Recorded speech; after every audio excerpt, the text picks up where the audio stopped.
វា fit មួយអីដែលប្រទេសផ្នែកបងមានបញ្ហាអីចឹងឲ្យ advice មកត្រូវទៅពេលពាក់ទៅវាស្រួលខ្ញុំអរគុណបងច្រើនតែសម្រាប់ការគ្រប់គ្រងកន្លងមកនៅចឹងណាចាហើយសម្រាប់មូលហេតុអីគេបាទបងបន្តការគ្រប់គ្រងដូចថាជាអតិថិជនប្រចាំកាត់វ៉ែនតាមកដល់ឥឡូវវាមិនខុសពី3ឆ្នាំទេចាទៅប្រហែលជា4ឆ្នាំហើយអូនតែកូននិយាយមកគ្រួសារហ្មងចាអញ្ចឹងបងមានខ្ញុំមានចំណុចអីដែលធ្វើឲ្យបងនៅតែបន្តការគ្រប់គ្រងវាប្រើប្រាស់សេវារបស់ខាងអូនទៅ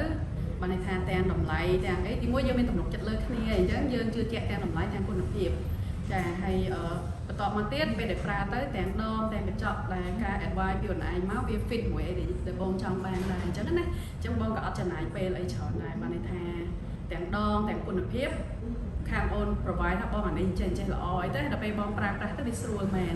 ទាំងកញ្ចក់ទាំងដងអីយើងជឿជាក់ទៅលើគុណភាពក៏ដូចជាការណែនាំវាត្រូវវា fit អញ្ចឹងណាហើយសំខាន់នោះគឺទំនុកចិត្តនឹងឯងចា